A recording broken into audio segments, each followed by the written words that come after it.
Abriu. Qual é, pastor?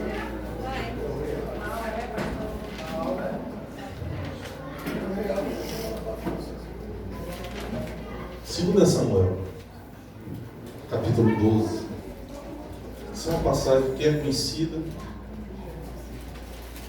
mas eu queria aprofundar em um detalhe dela. Tá? A maioria de vocês conhece o cenário da palavra aqui, mas ela sempre consegue nos lembrar, relembrar ou até ensinar alguma coisa. Tá? Mas é um cenário que a maioria de vocês conhece, uma história que vocês conhecem. Lino falou ali de Davi. O rei Davi faz parte aqui desse cenário que nós vamos usar como exemplo. Na verdade, do 13 ao 25 é todo o contexto que eu queria usar. Eu vou repetir. 2 Samuel 12, a partir do 13. Eu gostaria de ir até o 25. Talvez mais à frente, se der tempo, nós vamos. A princípio, eu vou ler até o 15, que já nos permite falar sobre o texto. Tá? Então, 2 Samuel, capítulo 12, a partir do 13. Gosto muito dessa passagem. A vida de Davi é uma escola, né? Para quem crê no Senhor. Ok, então vamos lá. 2 Samuel 12, a partir do 13, que diz assim: Então disse Davi a Natã: Pequei contra o Senhor. Amém? O profeta Natã, num diálogo aqui com o rei Davi.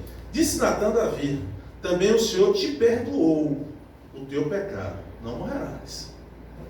Mas, posto que com isto deste motivo a que blasfemassem os inimigos do Senhor, também o filho que te nasceu morrerá. Uma sentença, né? Como juízo para aquele momento. Você não vai morrer, mas tem consequência do que você fez. O filho vai morrer, né? Esse filho que você tem aí vai morrer. Tá? Então, Natã foi para a sua casa. E o Senhor feriu a criança, que a mulher de Urias dera luz a Davi, e a criança adoeceu gravemente. Veja que interessante que aqui ele ainda chama a mulher de Urias, né? Nesse momento aqui. Amém? Para quem conhece o contexto, né? Põe a sua cabeça, por favor. Deus, em nome de Jesus, nós queremos te pedir que tudo aquilo que porventura venha roubar a nossa atenção nesses minutos, seja repreendido, caia por terra, para que nesses minutos nós possamos aprender do Senhor para fortalecer a nossa vida, edificar a nossa vida, através da direção da tua palavra. Então, queridos, provavelmente nós vamos ler alguns versículos mais à frente. Mas esse texto, ele fala de uma forma muito clara, muito forte, de um tema que eu entendo que é sempre importante para as nossas vidas, né? Que nós enfrentamos problemas, tá? Problemas muitas vezes difíceis, complicados, né? Não temos como fugir dessa realidade. Os problemas fazem parte de quem está nessa terra, amém? E problemas que às vezes vêm com a força, né? Uma dificuldade complexo da gente administrar, mexe com as nossas emoções, enfim, né? E a gente fica abalado ali, sem ver saída, mexe com a nossa fé muitas vezes, pode até muitas vezes ter um fundo espiritual realmente, enfim, e nós enfrentamos problemas, mas nós sabemos que mesmo passando pelos problemas, enfrentando esses problemas que chegam, nós precisamos seguir em frente, nós precisamos dar continuidade à nossa vida, amém?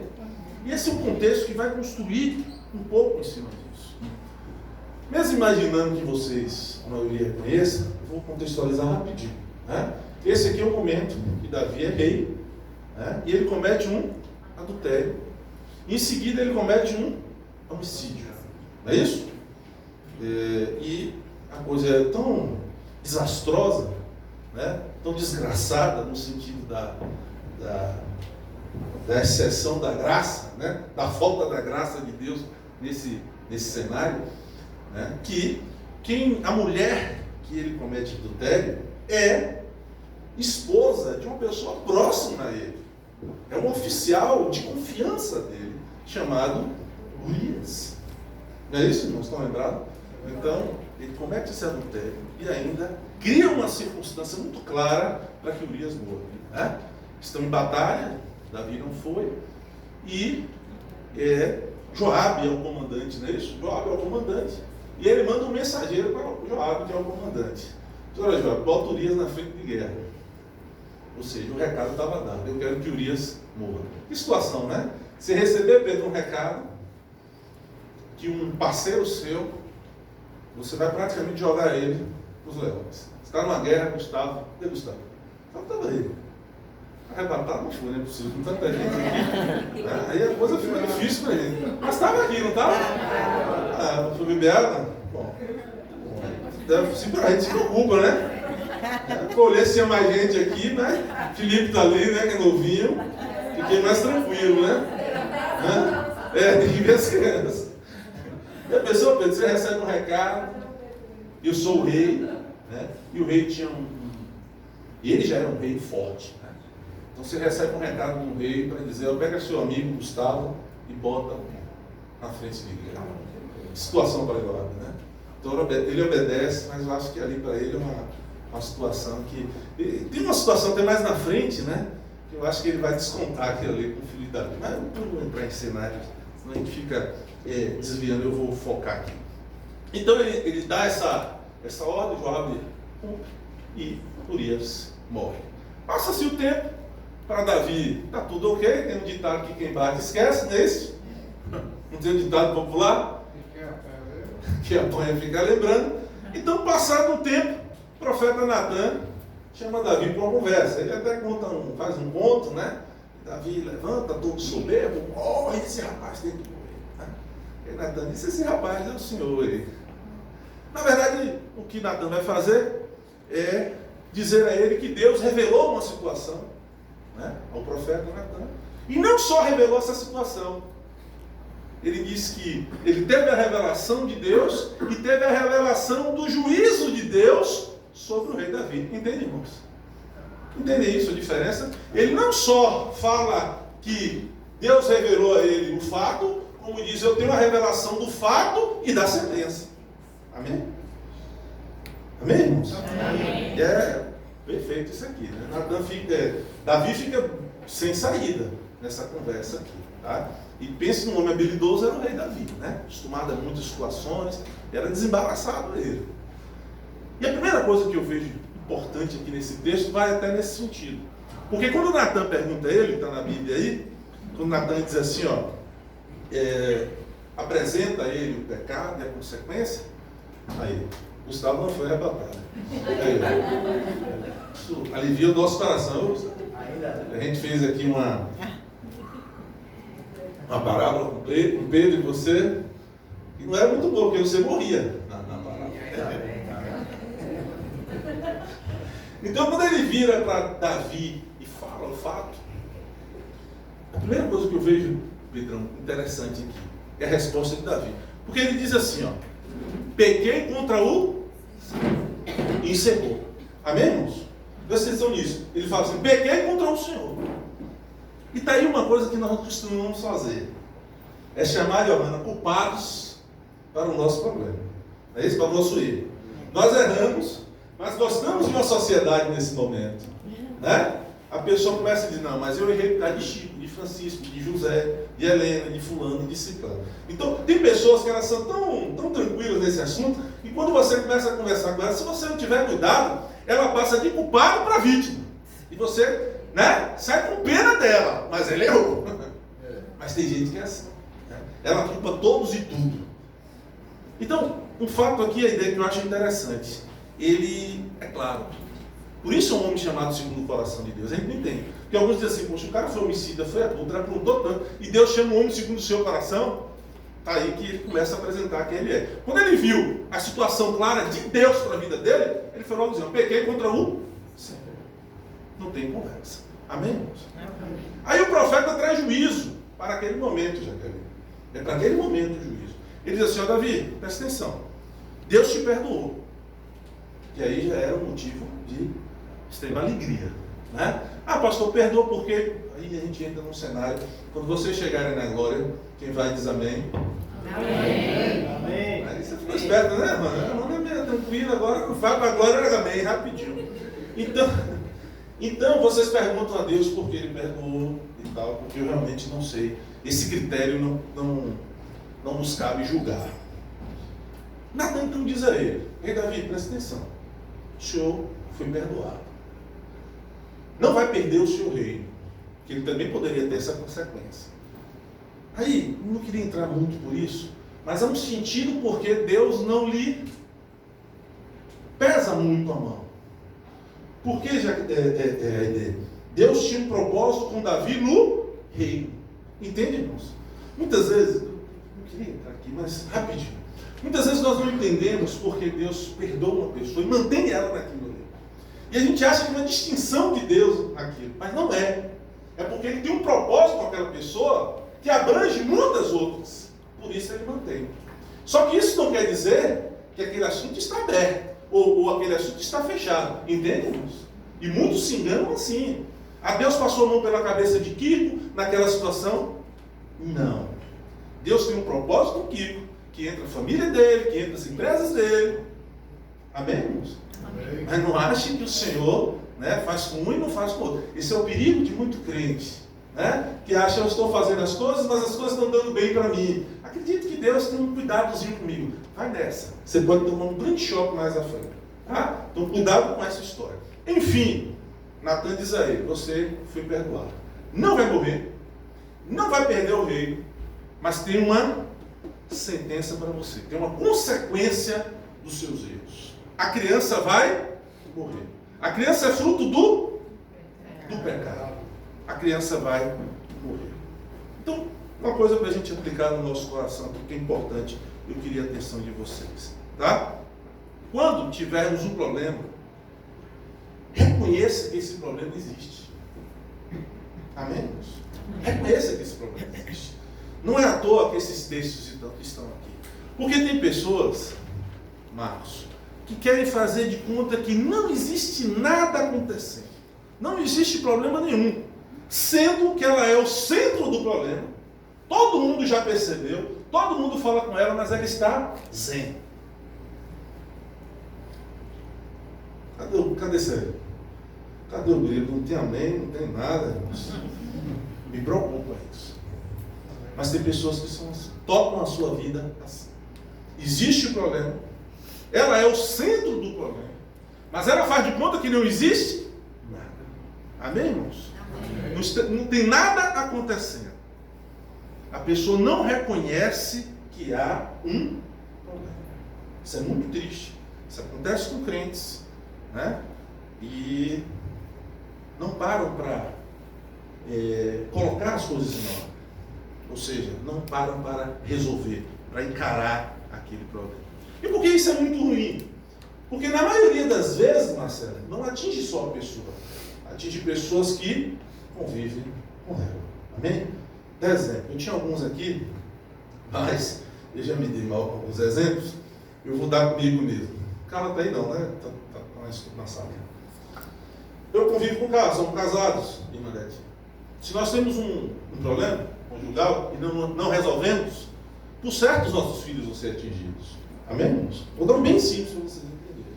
Então, há um problema, ela quer resolver, mas eu não reconheço o problema. Não entendo que o problema existe. Faço de conta que ele não existe. Todo mundo está vendo, todo mundo está percebendo. Eu quero dizer, essa é uma situação muito ruim. Tem muita gente que amarra a sua vida, trava a sua vida por conta disso aqui. Amém, irmãos? Amém? Precisa ser resolvido. Então, fingir que nada está acontecendo, fingir que não existe problema, quando existe problema, não é bom para você e não é bom para quem convive com você. Amém. Eu conheço centenas de casos assim. E por que é ruim, Marcos? Por que isso é um fato ainda? Quais os agravantes disso aqui, doutora Tamires? Agravantes é uma linguagem jurídica, é isso? Quais são os agravantes disso aqui? É um fato a mais. Se você não assume o problema, eles têm uma tendência de crescer. Não é isso? Pense no casamento. Então, Carla vai, o quê? Se irritando, porque eu não paro para conversar aquela situação. Eu não paro para resolver aquela situação. Eu não encaro aquele problema. Mas o problema existe. Há um desgaste, meu e dela, há um desgaste com os filhos. Mas eu não encaro aquilo, eu não quero resolver aquilo. Eu não paro para tratar aquilo. repente a coisa realmente pode crescer. Né? Aí ela chega um dia e diz, eu não aguento mais. E eu poderia, Luciana, ter resolvido isso. Amém? Ou uma situação que se torna depois incontrolável. Você não controla mais aquela situação. Eu dei um exemplo conjugal porque isso acontece muito realmente entre casais. Mas não é só na área de casais. Amém? Então, como crentes em Cristo Jesus, que nós falamos tanto no louvor, que adora, do cuidado, de tudo, pelo amor de Deus, tem alguma coisa, pede o Senhor então, né? Sabedoria, entendimento, e para resolver. Amém? Não finge que não tem, não, porque tem. E o Senhor vai te ajudar a consertar. Agora não pode ser dessa forma, você não pode continuar dessa forma. Veja que o exemplo é muito claro, o texto que nós pegamos. Davi, ele reconhece a existência de um problema. Ele pecou, mas ele sabe que tem que enfrentar aquilo, né? E vai consertar aquela situação. Amém? Tem uma necessidade de consertar. Ninguém sem reconhecer o problema tem desejo de consertar. Como é que eu posso querer, Silvano, consertar um problema se eu não tenho o início de reconhecer que esse problema existe? Amém? Tem até pessoas que ficam assim, né? Não, depois a gente conversa essa situação, né? Não, agora, essa semana eu tenho um negócio fora para resolver. Então, depois, a gente... É assim, não é? E a pessoa vai empurrando. O diabo entra nessa história, viu, irmãos? Ele entra nessa história. Ele tira lucros dessa história. Eu já vi muita situação assim. Então eu quero assim, não por mim, mas pela palavra, ou não através de mim, mas através da palavra, te levar a essa reflexão. Se tem coisas na sua área, se há problemas que estão atingindo você, atingindo pessoas, você está fazendo de conta que não existe, fingindo de conta que não é de você, pelo amor de Deus, pare, conserte. A partir daí, bênçãos podem vir para a sua vida. Porque Deus não é irresponsável. Não faz as coisas de qualquer jeito. Não é isso? Amém. Então a gente precisa acertar aquelas situações. Conversa com uma pessoa. Não é honesto você ter um problema com alguém e não falar com ela. Amém? Por exemplo, como pastor, vou até me lembrar desse exemplo aqui. Às vezes, a pessoa tem muito tempo na igreja, passa-se os anos, né? Aí a pessoa senta um dia para conversar e ela diz assim, pastor, porque há muitos anos o senhor fez isso, muitos anos a pastora falou isso, há muitos anos atrás a Daniela fez isso, a diaconisa da tia fez isso. Minha mãe, você vê esses anos todos, mas esse problema não. Amém? Quer dizer, a coisa cresceu, a coisa aumentou, se desenvolveu. Estou dando exemplos, viu? Porque se eu fosse dar alguns aqui, possivelmente não tinha amém até o final do culto. Ficou preocupada, Luta? Com sua cabeça? Vamos prosseguir. Então, irmãos, há uma palavra aqui que eu quero usar, que não é do nosso vocabulário teológico, mas eu vou usar para a gente trazer entendimento. Nós precisamos dimensionar o problema, né? Balancear ele, colocar ele no seu devido lugar, ou no seu devido peso. Amém? Amém, irmãos? Amém. Porque saber fazer isso é fundamental. É ter sabedoria para poder resolver o problema.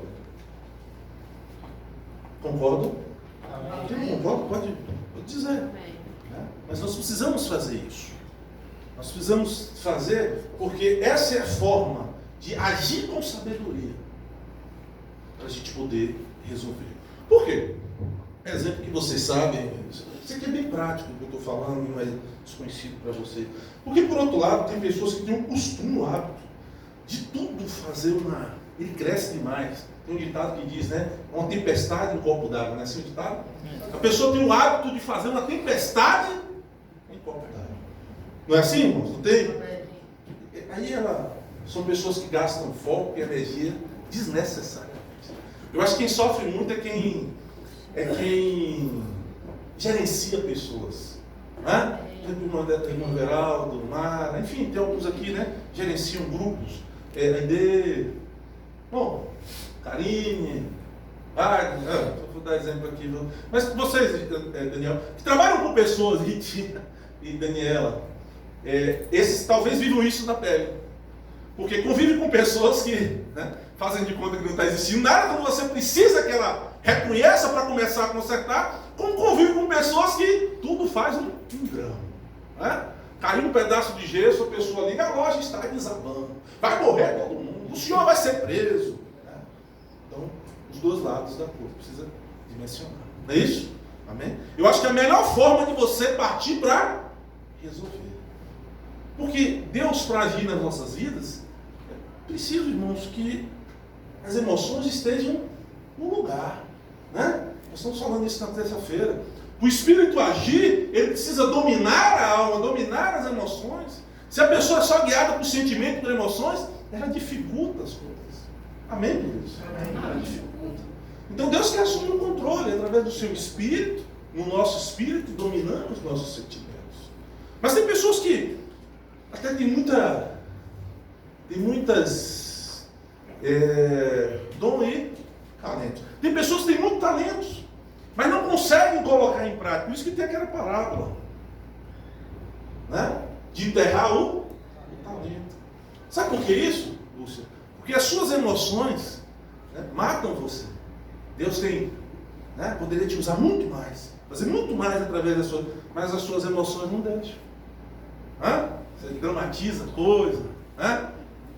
E é toda aquela situação, ou faz de conta que não está existindo nada. Nesse caso, Mara, é um fato grave. Porque Davi estava diante de quê, irmãos? Da perda de um? Pastor, mas era de adultério. Era filho, irmãos, dele. Né? Não vamos entrar nesse critério, seria um outro assunto. Mas o que ele tinha em suas mãos, a situação, era muito séria. Ele tinha um problema grave. E aí, Jonathan, eu entendo que a necessidade da gente saber o nível do problema que nós estamos envolvidos. Não é? Tem pessoas que eu até admiro. Meu pai é assim. Eu sempre vi ele. Minha mãe não. Minha mãe é do outro jeito. Ela faz uma tempestade e ela né? Aquela dona de casa que ela fica perdida. Eu me lembro que uma vez eu apanhei. Eu falei, mãe, eu apanhei por quê mesmo? Não importa. Eu me lembro que eu tinha 7 anos, mas espera. Eu não tinha feito nada, mas ela estava tão chateada que eu passei, ela descontou em mim. Aí eu esperei, eu falei, mãe, eu apanhei por quê mesmo? Não, tinha que apanhar. Mas eram os sentimentos desregulados. Mas meu pai eu sempre vi diferente. Ele sabia focar nas coisas mais importantes.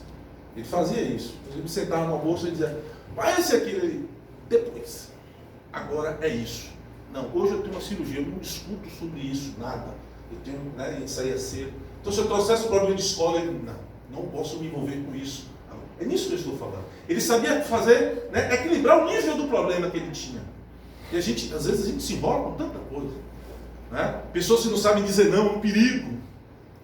Né? São pessoas que tentam ajudar todo mundo. E ela se atrapalha toda. Né? Então, isso é uma coisa. Eu mesmo tive isso. Eu fui trabalhando, tento trabalhar essa vida, porque eu não sabia dizer não. Aí eu fui. Né? Carla já sabe, eu não. E ela me cobrava muito. Então, você não diz não a ninguém. Tenta fazer as coisas. Você não consegue, não vai fazer bem feito. E eu fui, né? Porque é a primeira vez que a mulher fala, a gente fica com raiva, né? É desaforo. Né? Mas depois a gente olha que estava certo e aí a gente vai. E eu melhorei um pouco nisso aqui, de saber dizer não. Então, isso aqui eu entendo que é muito importante. Saber identificar aí, o nível do problema. Você tem 20 encomendas, qual é importante? Vai focar naquilo. Filha, as outras vão ter que atrasar. Amém, irmãos? Vão ter que atrasar. Porque Deus não vai trabalhar numa vida, Ana, abençoar uma vida desorganizada. Para quê? Para desorganizar mais ainda. Ele vai te dar mais frente para quê? Para você dar mau testemunho? Não vai. Amém, irmãos? Não vai. Então a gente precisa ter essa sabedoria que a palavra nos ensina. Então é fundamental. E eu lembro, Rita, muito, na convivência com meu pai, isso. Como ele sabia fazer isso. Ele olhava o nível do problema. Ele focava nisso aqui. Enquanto eu não resolver isso, eu não me envolvo com coisas que estão abaixo desse problema. Então é fundamental para a gente ter vitória. E eu creio, aí é minha fé, falo eu e não o Senhor, que muitas vezes o diabo, sabendo disso, nos traz prejuízo. Entende o que eu quero falar? Ele sabe que você perde o foco, Pedro. Aí ele entra com situações simples, para você deixar de ter aquela vitória. Amém, irmãos? Amém. Amém, irmãos? Amém. Então, um outro exemplo que eu queria dar. Como crentes esse? Eu preciso, se eu errei, se eu tenho um problema, se eu estou vivendo um problema, eu preciso saber, Luciana, quais as consequências espirituais que aquele problema me traz. Amém, irmãos? Amém. Porque isso é muito complicado. Entende o que eu quero dizer? Se alguma coisa está acontecendo na minha vida, Laura, eu preciso saber as consequências espirituais desse problema. Eu não quero dar exemplo disso, mas espero que vocês tenham entendido, estejam entendendo. Amém? Eu estou envolvido no problema. Eu preciso avaliar quais as consequências espirituais que isso traz para a minha vida. Por exemplo, eu vou dar um exemplo simples aqui. Um exemplo é melhor, né, Márcia? Eu vou dar um exemplo. Daniel é seu marido, né? Deus abençoe aí, mais 70 anos de união. A Bíblia diz que se Daniel não está bem com você, é bíblico, as orações dele não sobram. Quero dizer que... Então, por exemplo, aquele que não cuida bem da sua casa, vai, Tayara, cuidar bem da casa do Senhor. Adianta a gente subir para louvar aqui, obrigado. É discussão, mas assim, um casamento rachado, é muita cara de pau. Nossa, eu subi aqui, né? Amém, irmãos? Então tem problemas que eles têm consequências diretas espiritualmente. Mulher em rebeldia, né? Não. Luciano não gostou dessa, né? Mas é bíblico, Luciano, né? Foi porque é exemplo que me veio à cabeça. Né? Perde a cobertura espiritual. Eu ia depois do exemplo dos homens. Mas como vocês foram rebeldes, eu não vou dar para ensinar. É a punição. A gente começa pela mulher, mas depois já fala do homem. Mas falando sério, irmãos. Então, eu tenho de avaliar como crente as consequências, não é isso? Eu estava conversando com você, Michel, não vou falar na conversa, quarta-feira, e dentro da sua conversa você falou isso aqui, na situação que você estava vivendo, e você estava conversando comigo, e na conversa você estava avaliando espiritualmente as consequências que poderiam ter para você. Amém, irmãos? Amém. Procurar a pessoa certa para ser ajudado, Lino. Né? Você está passando um problema, isso aqui talvez vocês discordem e eu vou aceitar, mas muitas vezes nem o marido, nem a mulher tem estrutura para lhe ajudar. Você deve citar ele, lógico, né? Lógico. Mas muitas vezes você puxando ele para aquela situação, ele não tem estrutura para ajudar você. Então até procurar as pessoas certas para os problemas é sabedoria. Amém? Porque tem pessoas que não têm estrutura emocional para aquilo. Ou ela vai ter toda a boa intenção, mas vai dar conselhos errados. Vai piorar a situação. Amém? Então eu tenho que observar. Quem está me ajudando, Thaís? Tem realmente o que me dá emocionalmente, espiritualmente? Tem direções para mim? Ah, mas eu gosto tanto de conversar com fulano. É uma coisa. Outra coisa é você procurar a pessoa certa para ser orientado. Amém? Agora, dentro da palavra, Mara, o que o Senhor fala conosco? Quando nós temos problemas, o que o Senhor fala? Vamos pegar um exemplo bíblico aí. Capítulo 12.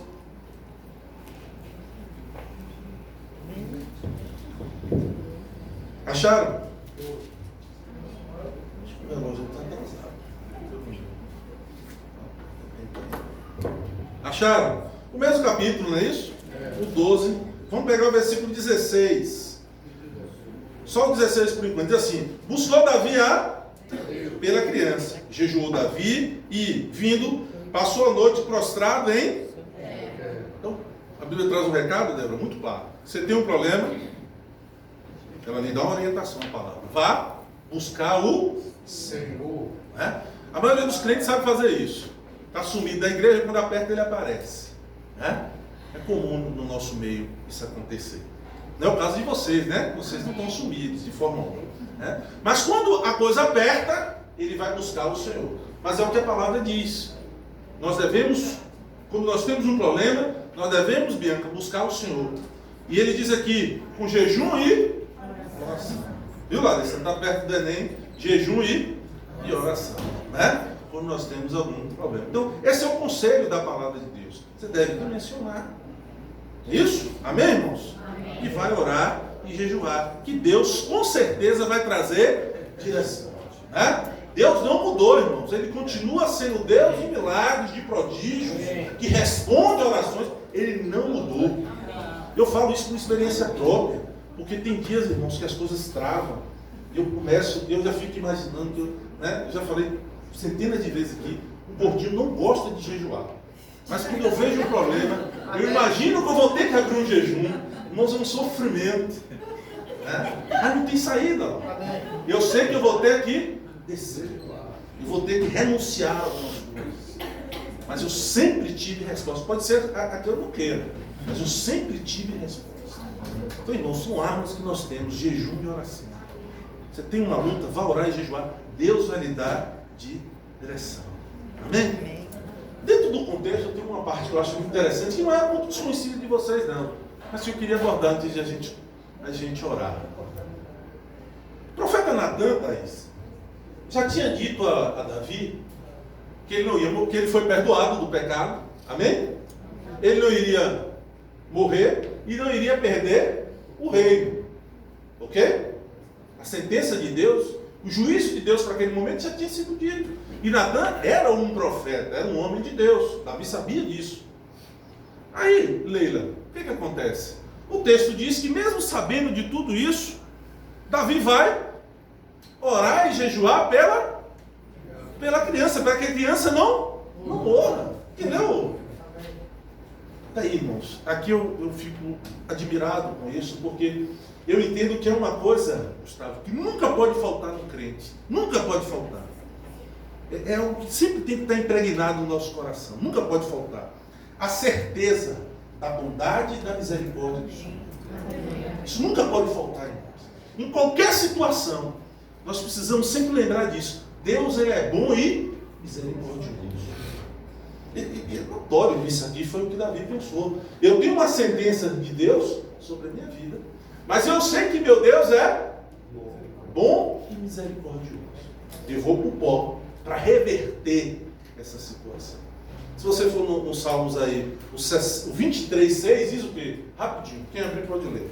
23,6.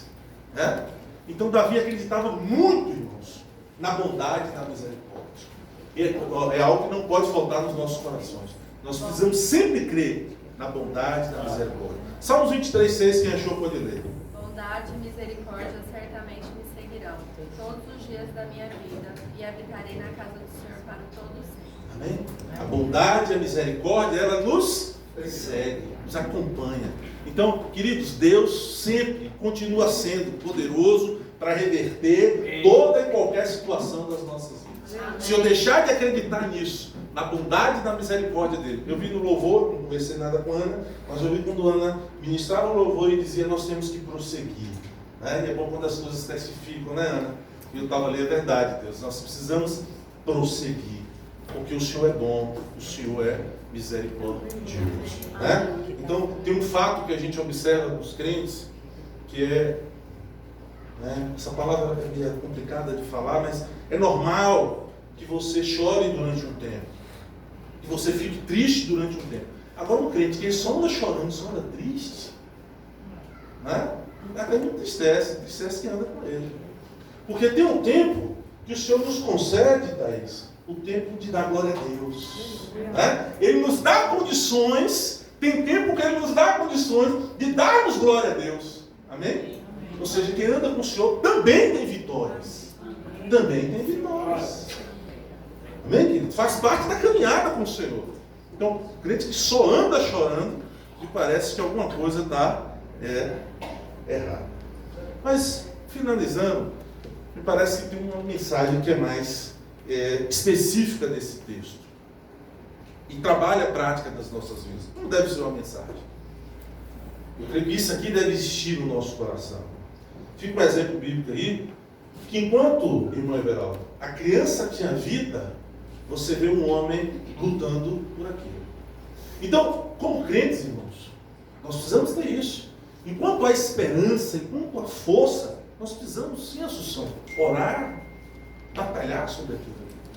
Amém? Nós somos um povo covarde.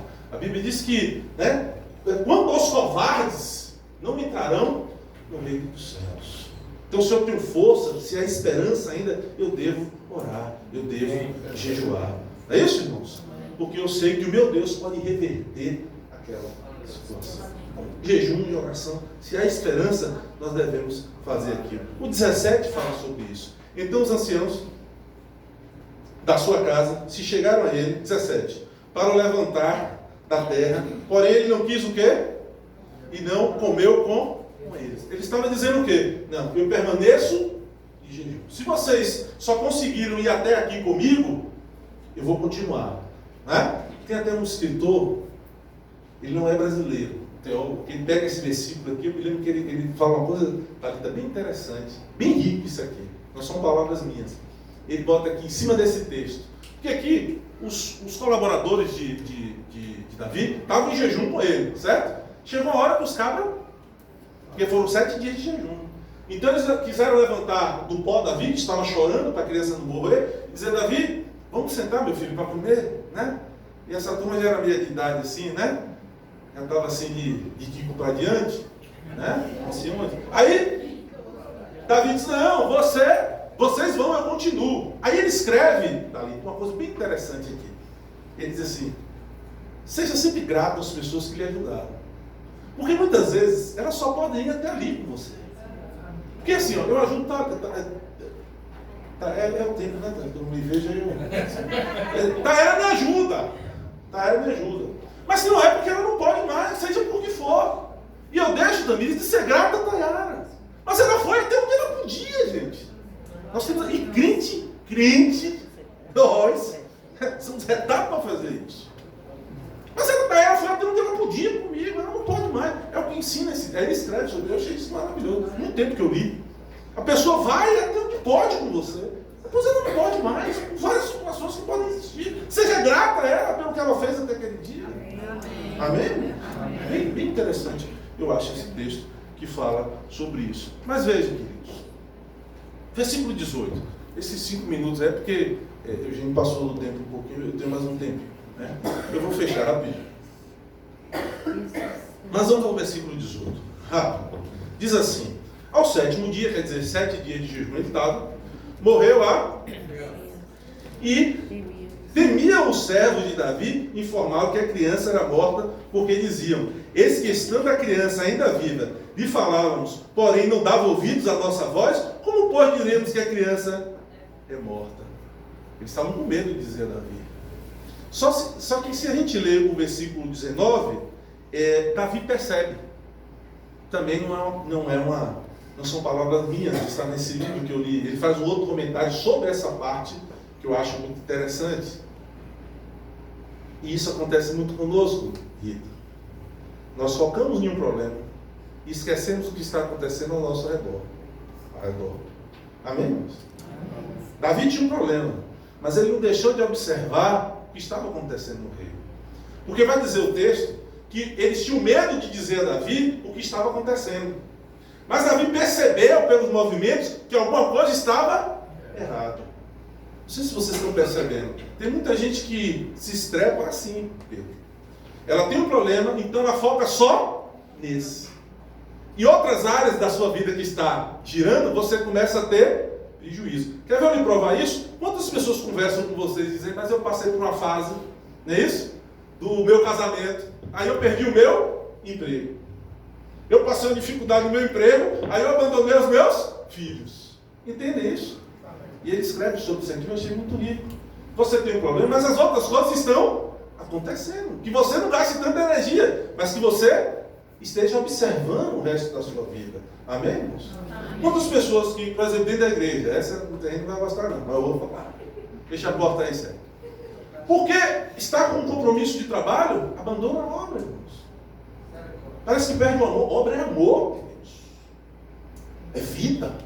Você pode diminuir o rojão, mas não é direta para ninguém não, viu? Os exemplos é perigoso. Mas quantas pessoas eu conheço assim? Ela abandona a obra. Isso é complicado. Sabia que ia ter esse silêncio. Eu disse que eu não ia dar esse exemplo. Vocês ficam insistindo para eu dar exemplo. Então veja, só seguindo mais um pouquinho. O 20 diz assim: então Davi se levantou da terra, lavou-se, ungiu-se, não é isso? Mudou as vestes, entrou na casa do Senhor e o adorou. Depois veio para a sua casa, pediu pão, puseram-te diante dele e ele comeu. Disseram-te os seus servos: isso que fizeste, pela criança vivia jejuando e chorando, não é isso? Porém, depois que ela morreu, levantaste e foi comer o pão. Aí, Ana, está dentro do que você estava louvando ao Senhor. Quando ele viu que a sentença aconteceu, né? Deus cumpriu o que tinha dito, que ele havia de ter uma consequência do seu pecado. Ele trocou a sua roupa, ele vestiu uma roupa de humilhação para jejuar. Ele vestiu a roupa sacerdotal, entrou no ato, adorou o Senhor, agradeceu o Senhor. Muitos crentes, a maioria de nós fazemos isso, né, irmão? Perdemos um problema, mas agradecemos a Deus, não é assim, Deus?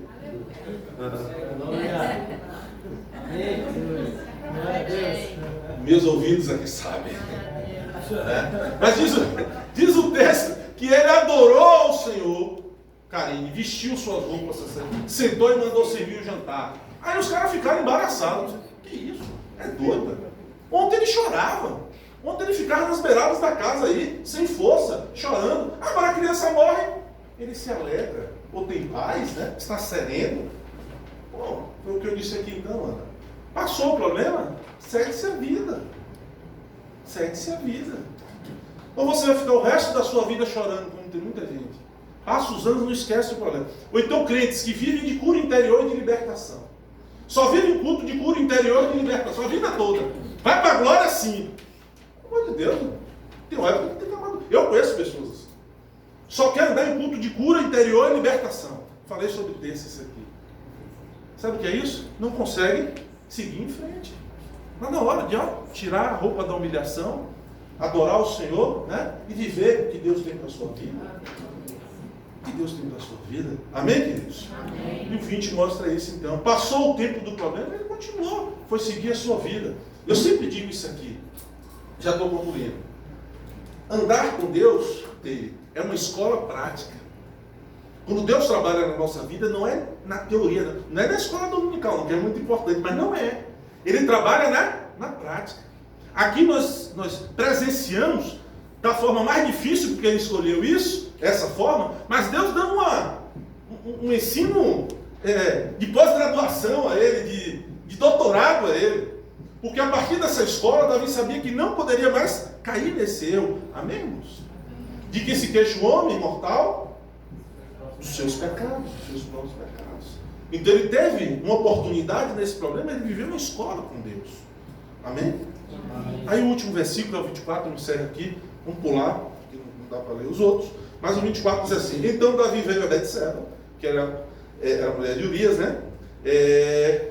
Consolou-a e deitou com ela. Tiveram um filho a quem Davi deu o nome de Salomão, e o Senhor o amou.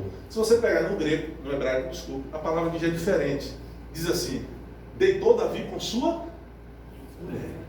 Só que lá no início, ele fala que Davi adulterou com a mulher de Urias. Entende, irmão? Primeira coisa aí, é importante a gente entender. O evangelho é assim, né? Ele consola a Betseba. Foi a mulher que perdeu o filho com ele. E o evangelho ensina assim, né? Sempre os mais fortes ajudam os mais fracos. Né? Não tem para onde correr. É assim que funciona. Se você é mais forte numa situação, você deve consolar quem é mais fraco. Só que depois, a segunda coisa que a Bíblia vai ensinar é que ele vai reparar o erro. Nesse caso aqui, Mara, nesse cenário aqui, a forma dele reparar o erro era ele casando com ela. E o marido era morto. Desculpe. Assim. O marido era morto. Então Davi vai e se casa com ela. Amém, irmãos? E como Deus o perdoou, a marca que Deus o perdoou foi dar ao seu segundo, um outro filho, que foi Salomão. E é tão interessante, por isso, Ana Cláudia, eu chamei a atenção de você ministrar e prosseguir, é que Deus mostra que a vida segue. Porque ele deu um filho que ia ser o seu, que foi o seu sucessor. Amém, irmãos? Entende isso? Deus me perdoou, eu aprendi da forma pior que poderia ser, mas eu aprendi, agora eu não caio mais nisso. Mas caminho da vida? Sério. Eu não vou viver de cura interior, nem de libertação. Eu vou viver adorando o meu Senhor, me preparando para o Senhor fazer coisas grandes na minha vida. Amém, queridos? Amém. Agora, algo que eu penso, concluo com essas palavras, irmãos. todos os erros que nós cometemos, nós precisamos reparar. Mas a Bíblia diz, tem uma parte que diz assim, se for possível, tenha paz com todos os homens. O que quer dizer, Davi? Nem toda situação, irmão Everaldo, o senhor como homem experiente, sabe que nós conseguimos reparar na vida. Certo, irmãos? Nós devemos tentar reparar todos os nossos erros. Zaqueu entendeu isso, não foi? Quando ele realmente se converteu, ele disse a Jesus, vou procurar todo mundo que eu lesei e vou acertar os pratos. Então, todas as pessoas que a gente erra, a gente tem que tentar reparar. Mas a gente sabe que na prática da vida, não é assim. Nem tudo a gente consegue reparar. Então, há situações que nós vamos depender do perdão de Deus. É isso? E do perdão daquelas pessoas que nós ofendemos um dia. Amém? Agora, aquilo que você pode reparar, repare. Faça de conta que não existe. Se você não pode, eu não vou dar exemplos. Mas se você não pode reparar, conte com isso. Porque isso existe. Né? O perdão de Deus e o perdão daquela pessoa que um dia você ofendeu. Né? Ofendeu por vontade, por consciência ou não. Né? Porque tem pessoas que a gente prejudicou sabendo que estava prejudicando. Tem pessoas que a gente prejudica sem saber. Se um dia aconteceu isso com você, chegue diante de Deus. Eu já fiz isso, estou falando por testemunho. Eu sei que eu não conseguiria reparar com a pessoa. Não foi nessa área, não. Graças a Deus. Mas eu precisei dobrar os joelhos. Dizer, Deus, eu sei que a pessoa é muito difícil de dialogar. Mas eu quero no Senhor te pedir perdão. Que o Senhor toque no coração da pessoa para que ela também me perdoe. Amém? Porque eu sei que eu errei com ela. Então, como eu não consigo reparar pessoalmente, eu te peço isso, o teu perdão e o perdão da pessoa. Amém? Amém? Amém? Nós precisamos então reparar, né? Para que a gente esteja livre, isso é como um perdão, né?